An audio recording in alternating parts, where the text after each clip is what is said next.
Caio. Tá E ouvindo, aí, cara, beleza? primeiramente, muito obrigado por ter aceitado o convite. Uma honra estar te entrevistando, Obrigado falando você pelo sobre o projeto de convite. vocês.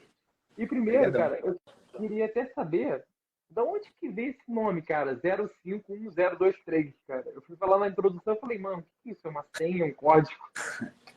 É quase isso, é quase como um código, na verdade, é a data de lançamento do disco, né? A gente queria pensar em alguma coisa que chamasse a atenção das pessoas, Uhum. justamente para a gente revelar a data do disco, porque a gente vem falando desse disco desde o ano passado, na verdade, né? Então, acabou que o processo todo foi bem mais demorado do que a gente imaginava que seria. Então a gente falou, tá, o que a gente pode fazer? E aí a gente tava pensando, pô, beleza, vamos lançar um EP, tipo, com 3 singles acústicos antes de lançar o disco, vamos. E qual que é o nome? A gente ficou nessa brisa assim, pô, a gente podia colocar alguma coisa relacionada ao disco, ao lançamento. Aí eu acho que foi o Gabi que falou, mano, por que a gente não coloca a data de lançamento do disco? Aí tipo, fez. Mas vocês não acharam estranho na hora, não. Vocês ficaram pensando, tipo, cara, eu vou tentar adivinhar o que é isso. Aí que funciona o marketing. Mas a maioria das pessoas não entendeu quando a gente lançou, assim, aí meio que tipo. Só que aí quando a gente contou que era, e todo mundo ficou tipo, era isso o tempo todo, eu que não percebi e Legal. tal. Pô, eu peguei, cara, quando me apresentaram, eu falei assim, o que é isso? Bom, ele tem esse álbum agora, ele tem relação, né, com o próximo lançamento de vocês também. Nesse caso, eu queria que você pudesse me contar um pouquinho como é que surgiu o conceito da LCP e como se relaciona com o próximo disco. Na verdade, esse EP, ele nada mais é do que uma compilação dos três, porque assim, o que acontece? Era para esse disco ter saído no ano passado, na verdade, e a gente, por problemas de, enfim, coisas que vão acontecendo durante o processo todo, a gente não conseguiu finalizar ele no ano passado. Mas a gente já havia lançado 2 singles, que é O Infinito que Existe em Mim, que foi o primeiro, que saiu acho que em junho ou julho do ano passado, e Ansiedade, que saiu em agosto. E aí, nesse Legal. ano, a gente lançou um terceiro single, em janeiro, que chama Alguém Me Tira Daqui. E a nossa ideia foi juntar. A nossa ideia foi ganhar tempo, na verdade. A gente falou, tá, vamos tentar reaproveitar esse material. Então a gente fez versões acústicas desses 3 singles. E aí, como uma espécie de amostra grátis, assim, digamos, para lembrar as pessoas que Uhum. esses 3 singles Sim. fazem parte desse disco que virá a seguir. E falando no lançamento, como é que foi o feedback? Agora no início do mês. Foi legal, tipo, como eu disse, algumas pessoas demoraram para entender do que se tratava, assim, muitas pessoas, inclusive, acho que talvez ficaram até um pouco frustradas, porque a gente só anunciou a capa do EP e o nome, e aí as pessoas acharam que já era o disco, assim, sacou? E teve uma que falou aqui nos comentários que vocês anunciaram um show. Qual seria o Isso, nome? a gente acabou, porque assim, Nossa. aí agora sim, a gente anunciou realmente de fato a data do disco, que é no dia 5 de outubro, né, que é o nome do EP, e Uhum. hoje a gente anunciou o show de lançamento em São Paulo, que vai ser no dia 13 de outubro no Sesc Belenzinho. Legal. Os ingressos já estão à Aí venda já? Como não, é que vão estar é? vendo a partir do dia 3, Ah, 10 dias antes do show. bom, o EP ele apresenta versões acústicas, né, de três faixas mais recentes da banda, que está mencionando aqui até. Qual foi o processo de transformar essas músicas em arranjos mais minimalistas, por assim dizer? Na verdade, foi muito simples, porque basicamente, o que a gente fez foi voltar às versões originais nas quais elas foram compostas. Assim, 2 dessas músicas foram compostas ao violão. Alguém me tira aqui ansiedade, foram compostas, né, tipo voz e violão. O Infinito que Existe em Mim foi mais interessante, porque ela foi uma música que foi composta a partir do instrumental. Então foi mais divertido, assim, mas a gente já vem fazendo esse movimento de experimentação há muito tempo, desde 2018 a gente já fez tipo um CD de versões acústicas chamado Viajante Session. A gente repetiu essa ideia com o nosso último trabalho, o Caos, fazendo o Caos reimaginado, que foi justamente esse processo de reimaginação de arranjos. Para a gente é sempre muito divertido, assim, a gente acaba tendo uma facilidade muito grande para fazer esse tipo de coisa, e é basicamente isso, assim, a gente vai tirando tudo e deixando só o que é essencial na música, assim, sacou? Pô, tô te ouvindo aí, acidente acontece. Bom, nesse caso, falando sobre o tema ainda do disco, como foi que a banda conseguiu explorar essa ideia de introspecção e sentimentos humanos, como foi o caso de Ansiedade e outras músicas? Então, esse é o nosso terceiro disco de estúdio, né? E o disco antecessor, o Caos, ele é um disco que ele tem um êxito muito bom, assim, tanto pra gente internamente enquanto banda, quanto pro público, assim. Foi um disco que foi muito bem aceito. E ele é um disco que trata já vários assuntos, assim. A Cepa, desde o começo, tem essa coisa de meio que colocar o dedo na ferida, por assim dizer. A gente não costuma falar de coisas muito fáceis, assim.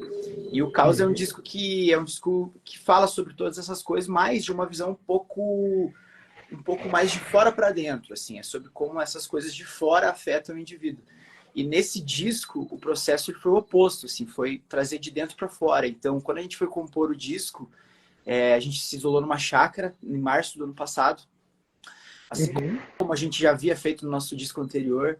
E eu lembro que eu, principalmente por ser o letrista da banda, eu tava muito... Enfim, eu tava muito inseguro, assim, porque eu pensava que o Caos era um disco que eu já meio que já tinha falado tudo que eu tinha para falar na minha vida, assim. E eu falei, e agora, o que eu vou fazer? E aí demorou uns dias, assim, até começarem a surgir composições lá por conta dessa... Eu tava travado, assim. E aí, em algum momento, eu entendi que talvez eu precisasse olhar para dentro de mim, né? E sobre todas as coisas que estavam me incomodando naquele período ali. Que acabam sendo coisas que as pessoas se identificam, assim, né? Porque, enfim, se falar de ansiedade hoje em dia, se falar de saúde mental, se falar de, enfim, todas essas coisas, eu acho que, infelizmente, acaba sendo muito... É um assunto popular no sentido de que muitas pessoas sentem isso, né? Então acabou que foi esse processo de olhar para dentro, assim, que foi inevitável, eu acho. Todo esse processo me veio duas dúvidas. Nesse caso, você falou que vocês tocam muito nas feridas, né, da música. É preciso uma certa coragem para poder abordar esses temas, nesse caso? Eu acho que sim, porque ele é tudo muito confessional, assim, saca? Então, eu comecei a escrever porque eu não conseguia me expressar. Tipo, eu era muito tímido e tal, enquanto criança. E então o processo de escrever coisas foi a minha forma de me expressar para o mundo, assim. E acaba sendo, de certa forma, um dualismo, porque eu não queria falar para as pessoas o que eu sentia, ao mesmo tempo eu ia lá e escrevia músicas que todo mundo ia ouvir. Então, sim, eu diria que é um processo, mas mais que um ato de coragem, eu acho que é um ato de sobrevivência, assim, pra gente, sabe? Tipo, eu acho que é meio que isso, assim, é falar sobre essas coisas para que elas não destruam a gente e, portanto, o nome do disco, né? O nome do disco se chama Para que a Realidade Não Destrua, que é exatamente o que a gente faz, assim, escreve música para que a realidade não destrua a gente, né? Enfim. Legal. E como letrista, geralmente como funciona o processo de composição aqui no processo criativo? Você falou que foi numa chácara. Nesse caso, você cria um laboratório para poder compor? Como é que funciona geralmente? Dessa vez, a gente fez muita coisa lá mesmo. Então, por exemplo, O Infinito que Existe em Mim é uma música que surgiu do instrumental. A gente fez primeiro todo o instrumental dela e daí quando a gente voltou para casa eu escrevi. Agora, sei lá, Ansiedade, por exemplo, que é um dos 3 singles também, um bloco de notas que eu tinha gravado um dia, assim, eu nem lembrava que o Gabi, que é o guitarrista da banda Show, enquanto a gente estava lá buscando material, a gente fez o arranjo. Já Alguém Me Tira Daqui é uma música que surgiu praticamente toda de uma vez, assim, letra, música, arranjo. Então são várias formas, assim, mas nesse disco tiveram várias músicas que surgiram lá mesmo, assim, eu escrevi coisas lá na chácara mesmo. Legal. Bom, as três. O Infinito que Existe em Mim, Alguém Me Tira Daqui e Ansiedade. Isso. Ambas abordam, né, a questão de dificuldade de se organizar nos sentimentos. Vou perguntar para você, mas não sei a banda, o resto, né, que podem falar, mas o que essas músicas significam para vocês? Como eu disse, eu acho que é a nossa forma de sobreviver ao dia a dia, assim, saca? Tipo, e é muito incrível o quanto essas músicas, por exemplo, são 3 músicas que já foram lançadas, então a gente já tem o feedback do público dessas músicas, inclusive ao vivo, né? E Alguém Me Tira Daqui, por exemplo, é uma música que, desde a primeira vez que a gente tocou ao vivo, teve uma resposta muito grande e muito por essa coisa que eu tava falando, acho que da identificação das pessoas, assim, acho que todo mundo em algum momento teve uma situação da vida que falou, cara, eu só queria sumir daqui, enfim. Então são coisas muito corriqueiras, assim, que de tão pessoal que são essas letras, que elas acabam sendo meio que universais, assim, porque no fim das contas, eu acho que todos os seres humanos passam pelos mesmos sentimentos, independente do que gera esses sentimentos, né? Sim. Você falou da primeira vez que tocaram ao vivo, a banda ela se formou em 2012, já tem mais de matemática. Já se formou em Mas vai 2012. fazer 11 anos esse ano, vai. É. E como é que você enxerga a evolução de vocês, de lá até aqui? Como você vê essa jornada? Pô, a Cephala é uma banda que me acompanha desde a minha adolescência, né? Eu sou o único integrante original, então quer dizer, todas as fases da minha vida estão atreladas às fases da banda. Uhum. Então, meio que a gente era bem ruim no começo, assim, tecnicamente falando. Então, é meio que esse amadurecimento musical, ele era inevitável, assim, para a banda continuar existindo por tanto tempo, assim, porque se a gente fosse igual a gente era 10 anos atrás, com certeza a gente não estaria mais tocando. Mas meio que acho que foi isso, assim, quem ouve a discografia da banda, são poucas as bandas que tem uma discografia que é, de fato, fiel completamente àquilo que hoje em dia, menos, inclusive, porque a gente tem muitos recursos de gravação, então uma banda que é ruim, ela pode soar bem já no primeiro disco, sacou? Na nossa Sim. época era um pouco mais difícil, esses recursos não existiam com tanta facilidade. Então você vai ouvindo do primeiro até o último disco, você vai vendo realmente que há uma evolução técnica. Eu passei por um processo de descobrir como que era a minha voz, porque eu não era vocalista, eu era baterista, eu virei vocalista. Então você vai ouvindo, tem algumas coisas que eu tenho até vergonha de ouvir, assim, de alguns momentos, que é tipo eu tentando emular vozes que não, eu sei, hoje em dia eu sei que não era eu, assim, que era emulações e tal. Sim. Então essa coisa de ter amadurecido ao longo do tempo, acho que é natural, assim, é porque a gente foi amadurecendo. Eu comecei a banda, eu tinha, sei lá, 15 e tantos anos, agora eu tô chegando nos 30, sacou? Então, tipo, talvez, cara, seria muito difícil eu continuar fazendo as mesmas músicas ou a gente continuar falando sobre os mesmos assuntos, né? Uhum. É uma pena a gente não ter esse material aqui. Então, nesse caso, você falou que você foi da baterista para vocalista, né? Como é que foi essa transição? Como é que você sentiu essa transição da bateria Foi para meio que vocal? por necessidade, assim, quando a gente gravou o nosso primeiro EP de 2012, que foi quando a gente lançou a banda e tal, eu gravei bateria e gravei voz. E aí eu me dei Sim. conta de que eu não conseguiria cantar e tocar aquelas músicas ao mesmo tempo. Então meio que foi inevitável. Foi tipo, beleza, agora eu vou ter que ser o vocalista. Mas nunca foi uma pretensão minha, assim, muito embora Sim. eu sempre que quis cantar e tudo mais, sempre meio que eu cantei porque eu parecia que era o menos desafinado, assim, da rapaziada. E aí, falei, você vai ser vocalista. Então eu lembro que o primeiro ensaio foi terrível pra mim, assim, foi tipo, eu queria desistir, sacou? Eu falei, não, cara, eu não sou vocalista, eu sou baterista, sei lá, eu vou tocar bateria, vamos colocar um vocal. Os caras, velho, você gravou, tipo assim, já era, você é o Sim. vocalista. Então foi um processo de aprendizado, assim, volto a dizer, tipo, quem viu os nossos primeiros shows, enfim, era uma qualidade bem duvidosa.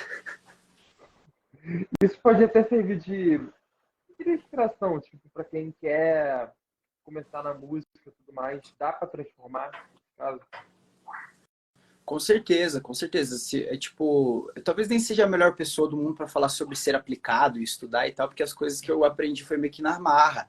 Mas sim, acho que qualquer pessoa consegue, assim, mas tem que se dedicar e meter a cara, mas funciona. Qualquer um consegue cantar. Alguns têm uma facilidade um pouco maior, outros menos, mas rola. Uhum.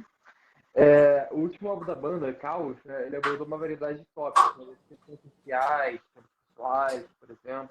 É, como o próximo álbum se relaciona com esse álbum anterior? Acho que tem alguma ligação? Eu acho que tem sim, pelo fato de. Tem inclusive porque esse disco novo ele surgiu desse desafio de fazer um disco diferente do Caos. Tudo que a gente faz, assim, tanto sonoramente falando como da minha parte enquanto letrista, é sempre tentar não necessariamente contrapor o que a gente fez antes, mas a gente não quer se repetir, sacou? E então eu acho que o que ele mais tem em comum com o disco anterior é essa necessidade de não se parecer com o disco anterior, sacou? Uhum. Caraca, tô te recomendando áudio e canto. É a aula de canto com o Gabi, que é o nosso guitarrista. Ah, Ele dá aula de canto, dá aula de guitarra, violão. É por isso que a galera tá falando. legal.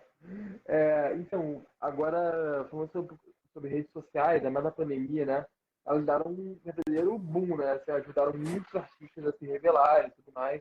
E hoje em dia você já tem mais de 7 milhões de plays nas plataformas, né? 30 mil seguidores em redes sociais. Como tem sido esse retorno dos fãs durante esses anos? Como é que eles Pós-pandemia reagiram? a gente sentiu realmente uma mudança de patamar, digamos assim, da banda. Os nossos shows, sei lá, que costumavam ter 100 pessoas, começaram a ter 300 pessoas e a gente percebe que a intensidade com a qual o público se relaciona com a gente é cada vez mais forte, assim. Então, quer dizer, nos shows é muito comum, né? As pessoas se emocionarem no show, a galera canta, grita, berra, e tudo isso, querendo ou não, é um fruto desse momento em que a gente só tinha as redes sociais, então a gente meio que se empenhou, de fato, a gente lançou um disco durante a pandemia, né? Então, acabou que a gente deu sorte de já ter esse disco antes da pandemia, então a gente resolveu lançar ele durante, enquanto estava todo mundo em casa. E também eu acho que gerou essa ânsia nas pessoas, né? Quem conheceu a banda na pandemia teve que esperar ainda mais 2 anos para conseguir ver um show, então eu acho que isso causou essa certa ansiedade mesmo nas pessoas de ver a banda ao vivo. Então, e agora meio que a gente está colhendo fruto desses momentos, né? Embora tenha sido um momento, obviamente, terrível, né? Para o mundo inteiro. Acabou que a gente teve a sorte, como eu disse, de ter um disco, poder trabalhar isso e poder voltar maior do que a gente era antes de ter parado, né? Verdade. E desses momentos que vocês estão vivendo agora, qual você acha que foi o mais marcante da carreira da banda? Você lembra? Difícil porque ano passado aconteceram muitas coisas, mas eu acho que o show de lançamento não, perdão. O show de lançamento do disco Caos, que foi o primeiro show que a gente fez pós-pandemia, foi realmente muito especial, assim, 2 anos sem tocar. E a gente ficou 2 anos esperando para tocar aquele disco ao vivo e as pessoas ficaram 2 anos esperando. O ano passado também a gente fez um show muito legal de 10 anos, revisitando todas as músicas praticamente da banda. Foi muito emocionante, assim, e fez a gente entender, talvez, a importância que a gente tem para muitas pessoas. Mas, cara, é difícil dizer, assim, muitas coisas. A cada dia a gente se surpreende com uma coisa boa, assim, ainda bem, né? Então são muitas coisas. Mas, por exemplo, esse show no Legal. Sesc, assim, que vai rolar dia 13, pra gente é uma vitória, assim, tocar em Sesc, algo que a gente nunca fez, sabe? Então a gente tá empolgadaço. Sobre a indústria musical, isso mudou muito, né, de 2012 para cá também, na tecnologia em geral, mas também tem crescido muito a cena musical independente, né? Nesse caso, qual é a sua opinião sobre ela e como você acha que tem avançado nesse tempo? Eu vejo assim, de 2012 pra cá, eu acho que a qualidade das bandas melhorou muito, assim, até porque querendo ou não, o último grande boom do rock, assim, foi nos anos 2010 ali, talvez com a Restart, que foi, tipo, a última grande Sim, banda sim. de mainstream, né? Então, naquele momento, muita gente entrou nessa de ter banda pelos motivos que não eram exatamente a música, né? Era pra, sei lá, queria ser o famoso igual o Restart, sei lá, algo nesse sentido.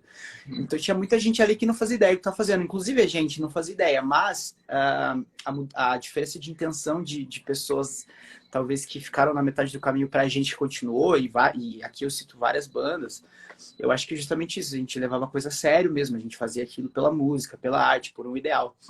Então eu vejo hoje que o cenário de música independente está muito mais profissional assim do que naquela época, e é muito louco porque a gente tem mais recursos no sentido de redes sociais, de plataformas e tudo mais, mas ao mesmo tempo também a gente está disputando com coisas muito grandiosas, né? O mainstream ele é muito agressivo em todas essas coisas, né?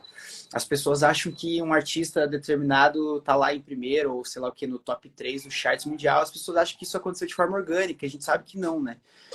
Existe muito investimento. Então, as bandas dependentes, os artistas dependentes, eles estão tendo que entregar a mesma qualidade que artistas mainstream, só que sem ter toda essa máquina movimentando e fazendo com que as coisas aconteçam. Então, eu vejo que é sempre muito difícil, assim, saca? Tipo, fazer as coisas, mas a galera tem feito com maestria, assim. Então, eu acho que, artisticamente falando, é um dos melhores momentos da música independente brasileira, mas também é um dos mais difíceis no sentido de estrutura, assim. Eu sinto que cada vez mais as bandas querem entregar um show bom, com telão, luz, um som bom, mas nem todos os lugares comportam esse tipo de coisa, saca? Então, eu vejo que a música independente ela tá num limbo, saca? Mercadologicamente falando, assim. A gente tá num lugar que não é nem gigante, mas também não é o que era 10 anos atrás, que era só buraco e tal. Eu acho que tá num lugar que é um meio termo, assim, que às vezes é estranho. Um dia você tá tocando no Carioca Clube, por exemplo, que com telão, luz, para 1.000 pessoas, e no outro dia você tá tocando no boteco, sei lá da onde, saca? E meio que você precisa fazer isso porque você é um artista independente, sacou? Você não pode só tocar no Carioca, você não vai tocar uma vez por ano, sacou? Então é delicado, Verdade. assim.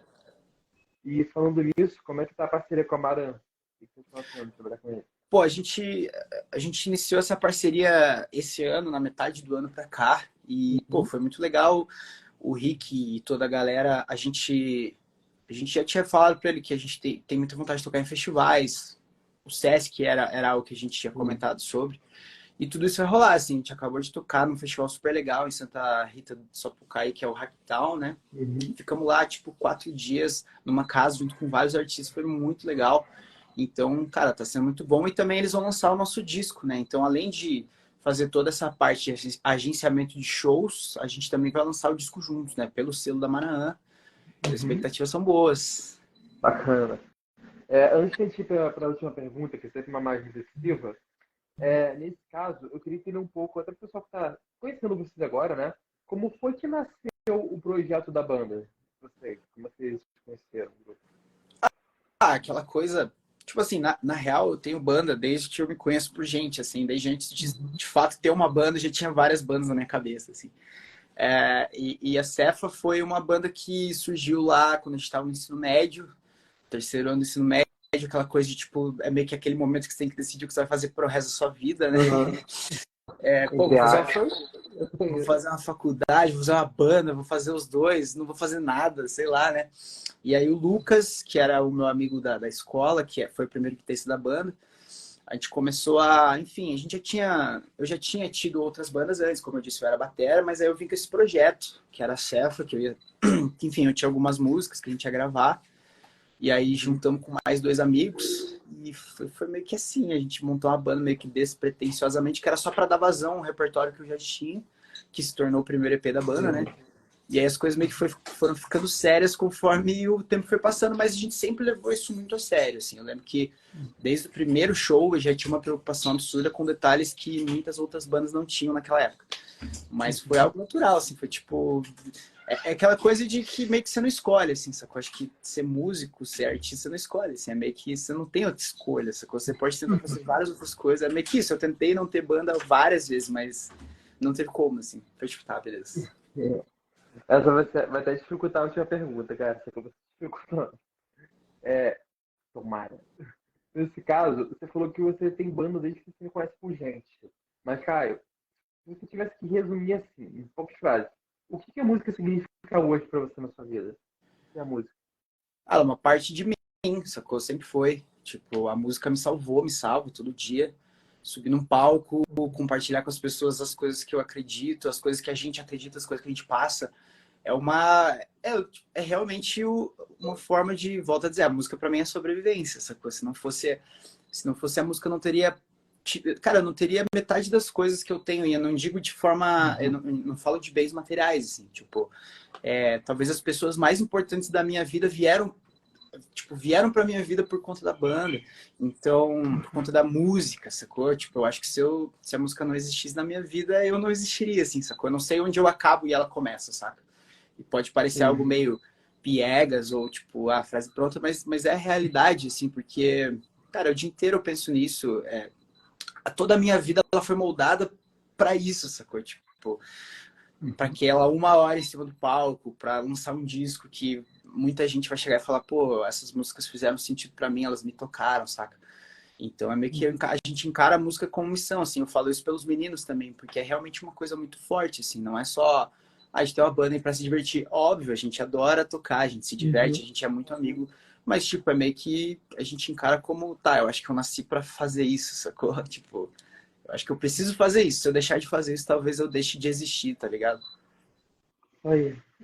Mas muito obrigado por ter aceitado o convite. Foi ótimo conversar com você, Ligado? cara. Sei que E também lembrar, né? Ficar atento aí no show também que vai ter. Vai entrar à venda logo, também lançamento nas plataformas. E para quem conheceu vocês por aqui, onde é que a gente acompanha esses trabalhos? Redes sociais? é isso Onde? aí. Cefa Rock ali, a gente está em todas as plataformas de streaming também. CEFA Cefa, e é isso, é só chegar. Aí.